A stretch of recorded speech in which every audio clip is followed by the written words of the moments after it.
So hello everyone. आज हम discuss करने वाले जंतु विज्ञान के इम्पोर्टेंट मल्टीपल चॉइस क्वेश्चन जो आपके एंट्रेंस एग्जाम में डायरेक्ट आपको देखने को मिल जाएंगे।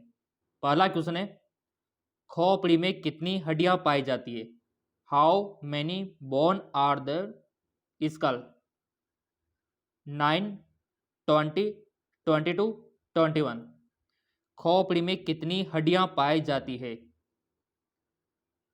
तो यहाँ पर इसका जो राइट ऑप्शन होगा वो होगा 22। 22।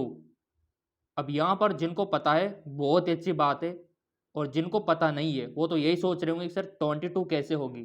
तो चलो इनको समझ लेते हैं। देखो विद्यार्थियों, खोपड़ी का मतलब ये होता है पूरा का पूरा, जिसमें आपका चेहरा भी आ गया और ऊपर का ये क्रेनियल पार्ट भी आ गया। ठीक है, तो ये दोनों पार्ट इसमें आ गए खोपड़ी में। तो टोटल अब हमको बताना होगा, यानी कि फेशियल एरिया भी आ गया और ऊपर का क्रेनियल एरिया भी किसमें आ गया? खोपड़ी में। तो आपको पता है कि चेहरे में कितनी हड्डियां पाई जाती है? चेहरे में पाई जाती है 14, और ऊपर क्रेनियल पार्ट में कितनी पाई जाती है? 8। जब आप 14 और 8 को जोड़ोगे तो आपका 22 निकल कर आ जाएगा। ये है आपका क्रेनियल ऊपर वाला हिस्सा, जो आपको कलरफुल दिख रहा है ना, ये क्रेनियल बोन में गिना जाता है। अगर एग्जाम में आपसे क्रेनियल बोन के बारे में पूछे तो आपको 8 बोन करके आनी है, और अगर आपसे पेशियल बोन के बारे में पूछे तो आपको 14 करके आना है, क्योंकि पेशियल बोन कितनी होती है? 14, और क्रेनियल कितनी होती है? 8, और टोटल खोपड़ी की बात करें तो कितनी होती है? 22। तो इस प्रकार हमारा जो राइट ऑप्शन है वो 22 है, इसीलिए हमारा 22 राइट होगा। अगला,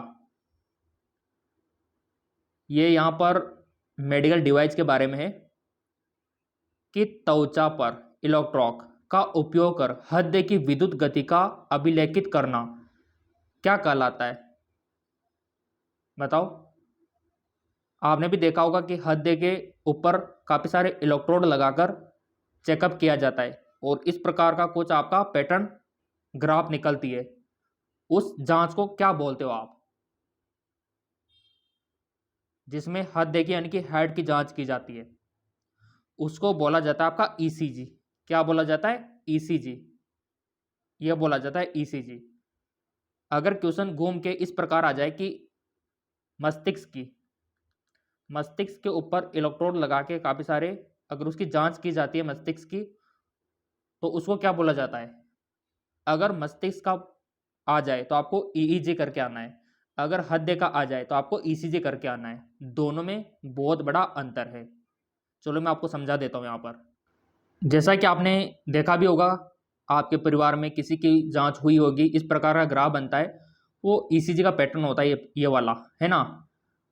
और ये जो आप देख रहे हो ये है ईईजी, यानी कि मस्तिष्क की जांच। इसमें काफी सारे इलेक्ट्रोड आपके मस्तिष्क में लगाए जाते हैं ईईजी में, और जो आपका ईसीजी होता है ये हृदय पर लगता है, और इनका ईसीजी का पैटर्न ये होता है और ईईजी का पैटर्न इस प्रकार का होता है। देख लो कितना बड़ा अंतर है। कुल मिला के ईसीजी हृदय की जांच है और ईईजी मस्तिष्क की जांच है। क्लियर? तो यहां पर हमसे पूछा गया हृदय की जांच, तो ईसीजी। अगला,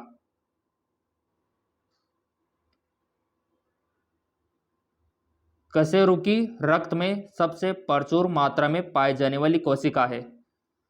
the most abundant cell in vertebra blood. तो कशेरु की रक्त में सबसे प्रचुर मात्रा में जो कोशिका पाई जाती है वो पाई जाती है रेड ब्लड सेल, आरबीसी। सबसे प्रचुर मात्रा में पाई जाती है। और आरबीसी का लाइफ स्पेन कितना होता है, इनका जीवन काल कितना होता है? तो वो होता है 120 दिन के करीब। तो ये कुछ आपको पता होना चाहिए, और इनकी नॉर्मल अमाउंट कितनी होती है वो भी आपको पता होना चाहिए, आरबीसी का भी, डब्ल्यूबीसी का भी, और प्लेटलेट्स का भी, और इनका जीवन काल ये भी आपको पता होना चाहिए।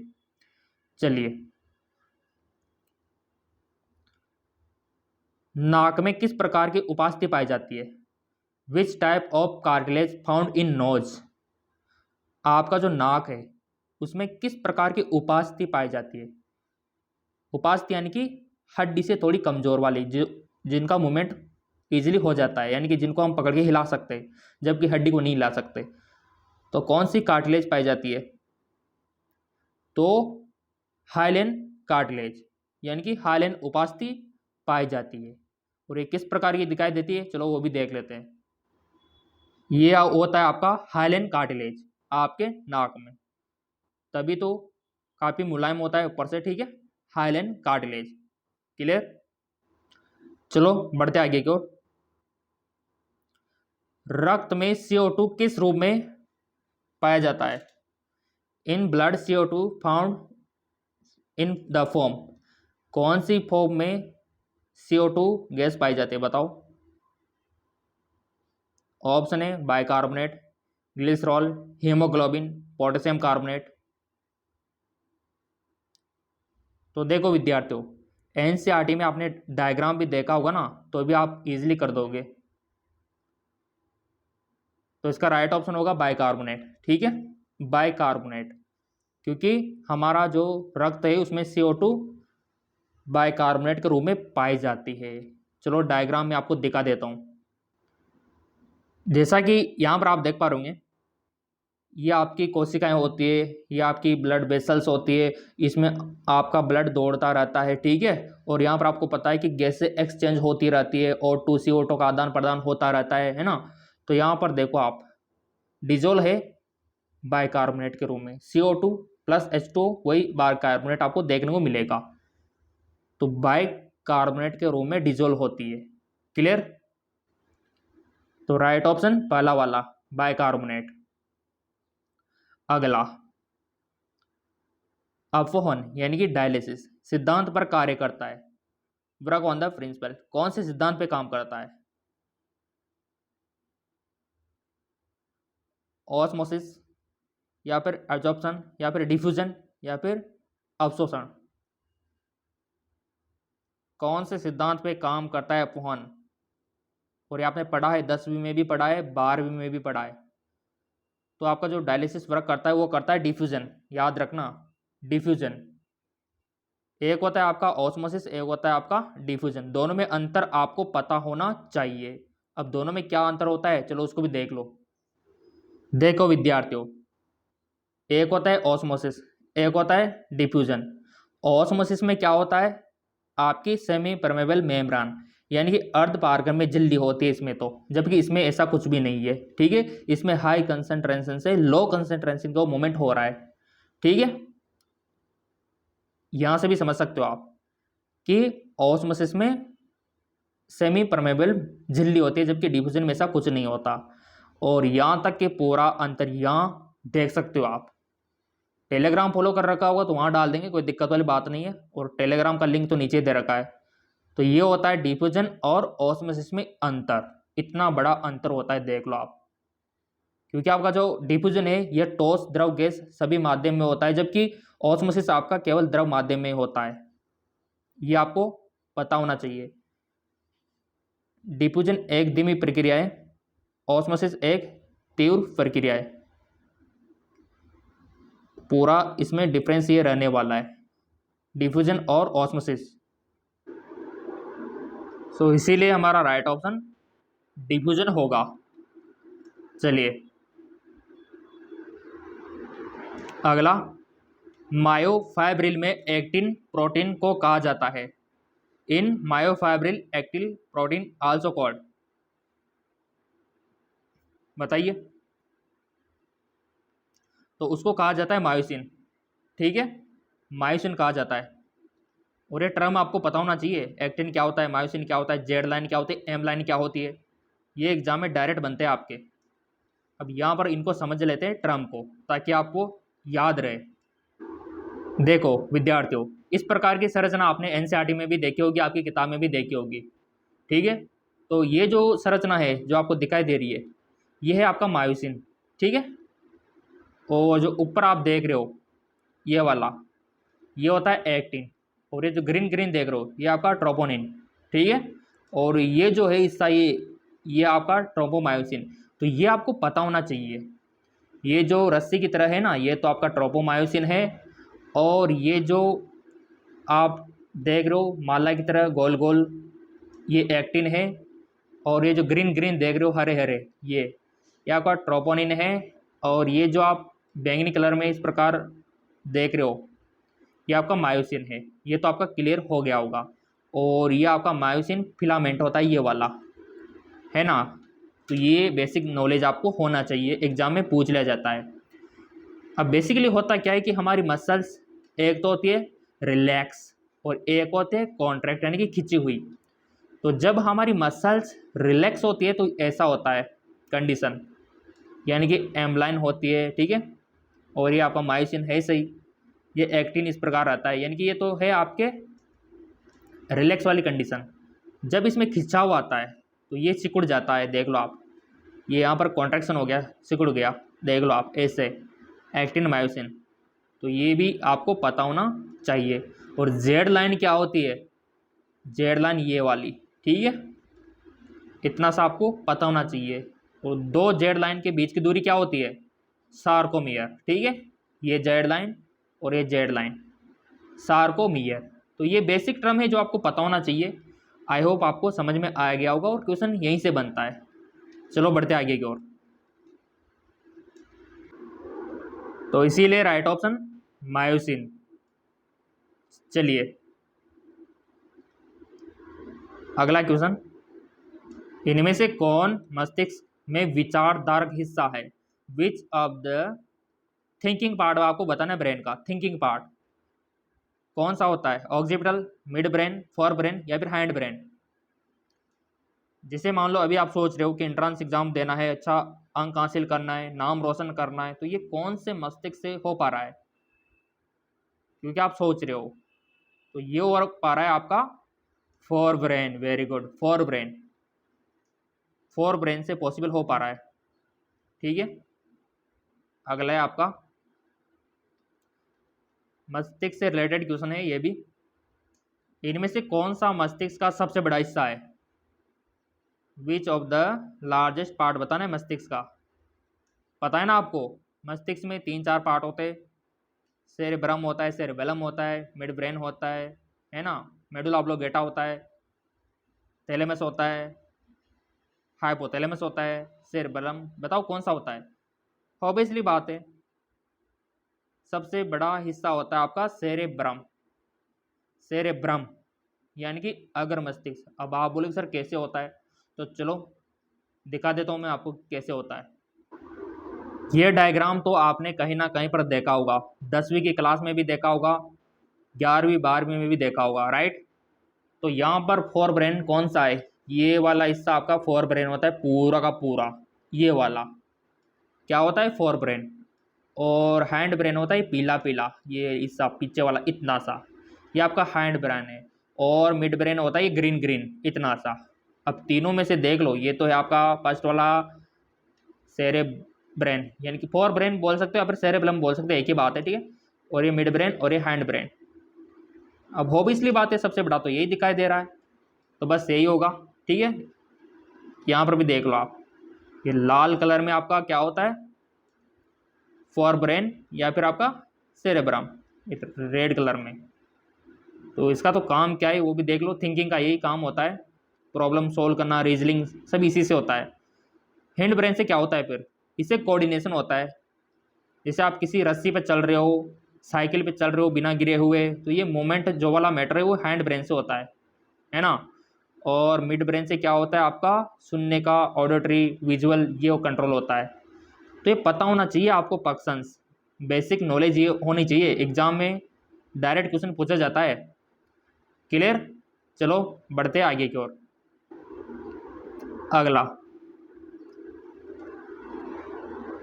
थ्योरेटिकल क्वेश्चन है, युग्मक गठन के समय एक या एक से अधिक गुणसूत्रों की हानि या लाभ कहलाता है, लॉस और गेन क्रोमोसोम क्या कहलाता है, टर्म है आपको बताना है।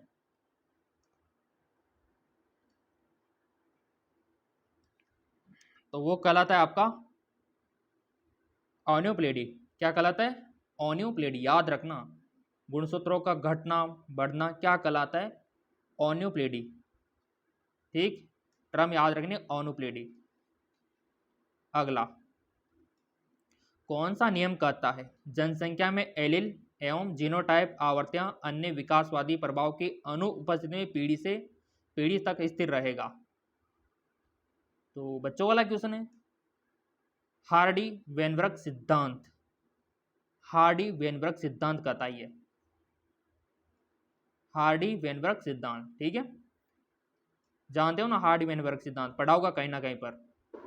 हार्डी वेनबर्ग सिद्धांत जनसंख्या अनुमानिकी का एक नया सिद्धांत है जिसे हार्डी ने वेनबर्ग ने दोनों ने स्वतंत्र रूप से पेश किया था। इस नियम के अनुसार एक आदर्श जनसंख्या में विभिन्न एलील यानी कि युग्मक विकल्पी और जीनोटाइप की आवृत्तियां पीढ़ी दर पीढ़ी अपरिवर्तित रहती है। बस यही तो नियम था आपका हार्डी वेनबर्ग का। तो ये आपको याद रखना है हार्डी वेनबर्ग का नियम। और इसको आप इस प्रकार से भी समझ सकते हो, इक्वल इनका एक ही होगा, हार्डी वेनबर्ग प्रिंसिपल, ठीक है। अगला क्वेश्चन, वह रोग जिसमें अंतःस्रावी विकार के कारण अधिवक्र ग्रंथि स्टेरॉयड हार्मोन उत्पादन नहीं करती, तो कौन सा रोग हो जाएगा? देखो, एड्रीनलिन ग्लैंड के बारे में सब जानते हो, और इससे अगर प्रोडक्शन बंद हो जाता है तो उसको कौन सा रोग हो जाएगा? तो इससे होता है एडिशन। एडिशन रोग होता है, याद रखना। कौन सा रोग होता है? एडिशन। अब एडिशन रोग में क्या क्या होता है ये भी जानना जरूरी है। तो चक्कर आना, उल्टी होना, चलो मैं आपको दिखा देता हूँ डायग्राम से, और अच्छा समझ में आएगा आपको। देखो विद्यार्थियों, आपकी जो किडनी जो होती है इनके ऊपर आपकी एड्रीनलिन ग्लैंड होती है, देख लो आप, ठीक है। यहाँ पर इनका लोकेशन होता है एड्रीनलिन का। अगर इससे सिग्रेशन बंद हो जाता है तो ऐसे कंडीशन में एडिशन रोग हो जाता है। और जब एडिशन रोग हो जाता है तो उसमें आपको उल्टी, डायरिया, नोजिया, पेट दर्द काफ़ी ज़्यादा होता है इसमें। एडिशन बीमारी में पेट दर्द बहुत ज़्यादा होता है, ये भी आपको याद रखना है। इसके अलावा और क्या क्या होता है? इसके अलावा कमजोरी आती है, वजन घटता है, मूड एकदम ख़राब रहता है, थकान रहती है, उल्टी होती है। तो ये एडिशन बीमारी के लक्षण है, ये एडिशन बीमारी के लक्षण है। अगर ये लक्षण है तो समझो एडिशन बीमारी के लक्षण है, ठीक है। और भी देख सकते हो आप, यहाँ पर बीपी भी इसमें बढ़ जाती है, और स्किन यहाँ पर मटमिली टाइप हो जाती है, बुखार आता है। तो इतने सारे लक्षण होते हैं आपके एडिशन बीमारी के, ठीक है। चलिए बढ़ते आगे की ओर। वह पेशियां जो हृदय के लयबद्ध संकुचन एवं विश्राम में सहायता करती है। Which muscles help rhythmic contraction and relaxation. बहुत ही प्यारा क्वेश्चन। इसका राइट ऑप्शन होगा कार्डियक मसल्स। कार्डियक मसल्स, और कार्डियक मसल्स कैसी होती है ये भी देख लो आप। ये होती है आपकी कार्डियक मसल्स, देख लो आप, इस प्रकार की कार्डियक मसल्स होती है आपकी, ये इस प्रकार की दिखाई देती है कार्डियक मसल्स, देख लो आप, ठीक है। अगला क्वेश्चन काफ़ी इंपॉर्टेंट है। कौन सा सूक्ष्म जीव साइट्रिक अम्ल के उत्पादन में सहायता करता है? यानी कि कौन सा सूक्ष्म जीव है जिसके द्वारा साइट्रिक अम्ल का उत्पादन होता है? ऑप्शन है E coli, Lactobacillus, Clostridium botulinum, Aspergillus niger. तो इसका राइट ऑप्शन होगा एस्परजिलस नाइगर, ऑप्शन डी। यही वो सूक्ष्म जीव है जो साइट्रिक अम्ल का प्रोडक्शन करता है। कौन सा? Aspergillus Niger. और ये क्या होता है ये भी पता होना चाहिए। ये बैक्टीरिया होता है या फंगल होता है या वायरस होता है या फिर प्रोटोजोआ होता है? क्या होता है एस्परजिलस नाइगर? तो ये होता है आपका फंगस, याद रखना, फंगस। और इसकी संरचना कैसी होती है ये भी देख लो। जैसा कि आप यहाँ पर देख पा रहे होंगे, ये फंगस ऐसा होता है, ठीक है। जब माइक्रोस्कोप से देखा जाएगा तो इस प्रकार की संरचना इनकी दिखाई देती है, एस्परजिलस नाइगर की। इस प्रकार की संरचना माइक्रोस्कोप में दिखाई देती है, इस प्रकार की संरचना, है ना। जैसे आपने देखा होगा कि जो प्याज के पौधे होते हैं उनके ऊपर आते हैं ना, उस प्रकार की संरचना दिखाई देती है इनकी। और ये आपका रहा फंगस, ठीक है। तो एस्परजिलस एक प्रकार का फंगस है जो साइट्रिक अम्ल का उत्पादन करता है। तो ये नाम तो याद रखना होगा आपको, एस्परजिलस। अगला, एंजाइम की निष्क्रिय अवस्था है, बताओ। क्योंकि आपको पता है कि एंजाइम की दो अवस्था होती है, एक्टिव और इनएक्टिव। तो यहाँ पर पूछा गया है इनएक्टिव फेज, इनएक्टिव अवस्था के बारे में। Isomerase, ligase, zymogens, lyases. तो देखो विद्यार्थियों, एंजाइम की जो निष्क्रिय अवस्था होती है उसको पुकारा जाता है जाइमोजेंस। क्या पुकारा जाता है? जाइमोजेंस। चलो इसको समझ लेते हैं डायग्राम से। यहाँ पर आप देख पा रहे होंगे इनएक्टिव और एक्टिव। देखो आप, एक्टिव फेज और इनएक्टिव फेज। तो यहाँ पर इनएक्टिव फेज क्या होती है? जाइमोज। ठीक है, तो इस प्रकार होता है, क्योंकि एक्टिव में तो ये देखो यहाँ पर होता है और यहाँ पर कनेक्टेड नहीं है, इनएक्टिव फेज है ये, और इनको जाइमोज पुकारा जाता है। अगला,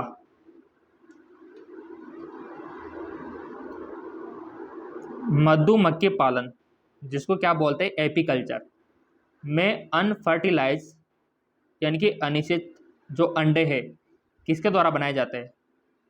रानी द्वारा, ड्रोन द्वारा, या फिर वर्कर मक्खियों द्वारा? इनमें से कोई नहीं। अनिषेचित अंडे तो वो बनाए जाते हैं आपके ड्रोन द्वारा। ठीक है, ड्रोन मधुमक्खी द्वारा। ठीक है, याद रखना, ड्रोन मधुमक्खी द्वारा। अगला क्वेश्चन ब्लड ग्रुप से रिलेटेड है, और क्वेश्चन बनता है ब्लड ग्रुप से। क्वेश्चन है वह कौन सा ब्लड ग्रुप है जिसमें प्रतिजन ए या बी के खिलाफ कोई एंटीबॉडी नहीं पाई जाती? कोई एंटीबॉडी नहीं पाई जाती। किसमें नहीं पाई जाती कोई एंटीबॉडी? कौन से ब्लड ग्रुप में नहीं पाई जाती एंटीबॉडी? बताओ, कौन से ब्लड ग्रुप में नहीं पाई जाती एंटीबॉडी? कौन से ब्लड ग्रुप में नहीं पाई जाती एंटीबॉडी ए और बी के खिलाफ? तो ऑब्वियसली बात है ए बी ब्लड ग्रुप में। अब आप बोलेंगे सर कैसे? तो चलो इनको समझा देते। तो इसके लिए आपको ये पूरा चार्ट पता होना चाहिए, ताकि कोई भी क्वेश्चन आ जाए तो आप तुरंत बता दो। बहुत इंपॉर्टेंट है, यहाँ से कम 10-15 क्वेश्चन तो वैसे बन रहे हैं इस चार्ट से। तो ब्लड ग्रुप आपका ए बी ओ होता है। ठीक है, तो यहाँ पर हमसे पूछा गया था कि कोई भी एंटीबॉडी, तो यहाँ पर एंटीबॉडी वाला फोल्डर हमको देखना है। तो यहाँ पर हमको कोई भी एंटीबॉडी नहीं मिल रही, तो कौन सा ब्लड ग्रुप है? ऊपर देखो ए बी, तो आंसर भी तो ए बी करके आना है हमको। अब आपसे यूँ पूछ लिया जाए कि कौन से ब्लड ग्रुप में कोई भी एंटीजन नहीं होता, कौन से ब्लड ग्रुप में कोई भी एंटीजन नहीं होता, तो एंटीजन की बात करें तो ओ होगा फिर। ठीक है, तो ये थोड़ा ध्यान रखना आप, और ये भी याद रखना कि कौन सा ब्लड ग्रुप किस किस को दिया जा सकता है। सार्वत्रिक डोनर कौन सा है, सार्वत्रिक ग्राह्य कौन सा है, सब मैंने पढ़ा रखा है आपको। जिन्होंने MKS अकेडमी ऐप डाउनलोड कर रखा होगा उनको पता है, और नहीं कर रखा है तो कर लेना, लिंक नीचे दे रखा है डिस्क्रिप्शन में। तो ये चार्ट आपको पता होना चाहिए। और हाँ, ये भी पता होना चाहिए कि ब्लड ग्रुप ए में कौन सा एंटीबॉडी होता है, बी में कौन सा होता है एंटीबॉडी। तो यही याद रखना, उल्टा रहता है। अगर ब्लड ग्रुप ए है तो एंटीबॉडी बी होगा, अगर ब्लड ग्रुप बी है तो एंटीबॉडी ए होगा, उल्टा रहता है, उल्टा।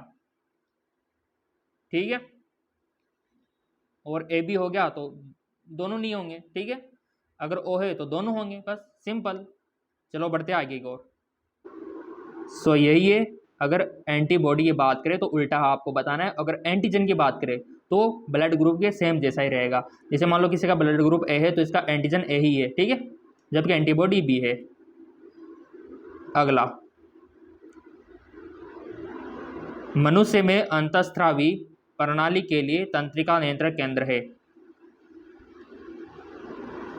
बताओ, human which is the neural control centre. तो ऑब्वियसली बात है, मनुष्य में अंतःस्रावी प्रणाली के लिए तंत्रिका नियंत्रण केंद्र आपका हाइपोथैलेमस, और हाइपोथैलेमस आपको पता है ना, ताप का नियंत्रण भी करता है। तो ये भी याद रखना, हाइपोथैलेमस। चलो अगला क्वेश्चन, बहुत इंपॉर्टेंट।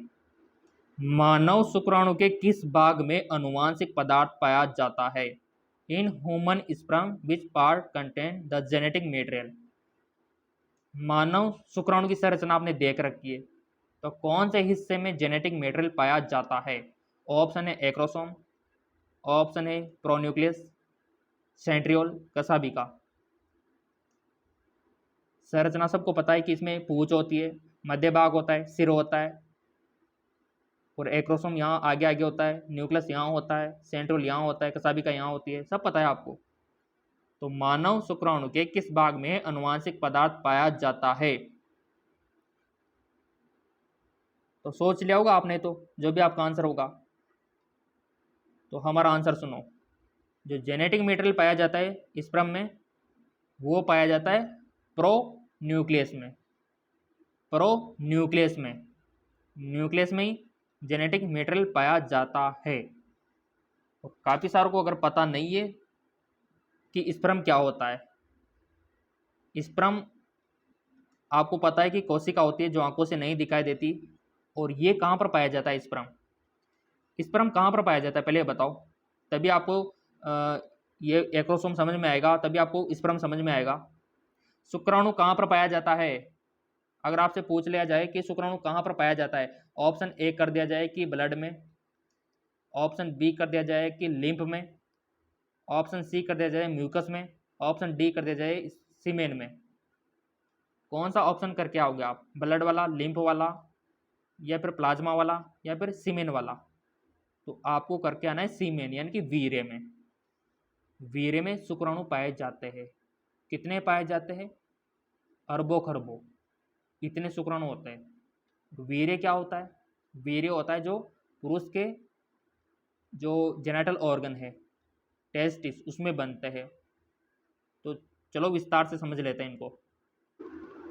अब आप बोलेंगे सर वीर्य कैसा दिखाई देता है और इसमें किस प्रकार से शुक्राणु को हम देख सकते हैं? तो चलो विस्तार से समझ लेते हैं। ये होता है सीमेन, जिसको वीर्य आप बोलते हो, ठीक है। तो इस वीर्य में काफ़ी सारे स्पर्म आपको देखने को मिलेंगे, जिसकी संख्या अरबों खरबों में होगी। ये तो है सही, वीर्य इस प्रकार का दिखाई देते हैं। वीर्य को हम देख सकते हैं आंखों से, नंगी आंखों से देख सकते हैं वीर्य को, बट हम स्पर्म को नहीं देख सकते, क्योंकि स्पर्म तो इसके अंदर है, अरबों खरबों है, और वो कोशिका है। तो चलो यहाँ पर वीर्य तो हम देख पा रहे, तो अब शुक्राणु को देखने के लिए हमको माइक्रोस्कोप लाना होगा। तो चलो माइक्रोस्कोप यहाँ पर लगाते, सूक्ष्मदर्शी यहाँ पर लगाते। तो जैसे हमने सूक्ष्मदर्शी लगाया तो ये लो, इस प्रकार की संरचना हमको देखने को मिली, इस प्रकार की संरचना हमको देखने को मिली वीर्य में, इस प्रकार की संरचना। तो यहाँ पर आप देख पा रहे कितने सारे यहाँ पर मूवमेंट हो रहा है। ये कीड़े मकोड़े नहीं है। आप सोच रहे हो सर ये कीड़े मकोड़े है क्या? कीड़े मकोड़े नहीं है, ये स्पर्म है, शुक्राणु है, जिससे नया इंसान बनता है। और बनता है सिर्फ एक ही स्पर्म से, बाकी के स्पर्म किसी भी काम नहीं आ रहे। ओनली एक ही स्पर्म से नए जीवन की उत्पत्ति होती है। यह भी अपने आप में बहुत बड़ी बात है। तो यहाँ पर ये इस प्रकार से स्पर्म आपको दिखाई देते हैं माइक्रोस्कोप में। जब आप उच्च क्लासों में जाएंगे ना, मेडिकल फील्ड में, तब आपको देखने को मिलेगा माइक्रोस्कोप से पूरा का पूरा। तो चलो यहाँ पर किसी की संरचना हम देख लेते हैं, एक स्पर्म की। एक स्पर्म को यहाँ से निकाल लेते हैं और इनकी संरचना को देखते हैं। तो ये लो, ये संरचना है इसकी।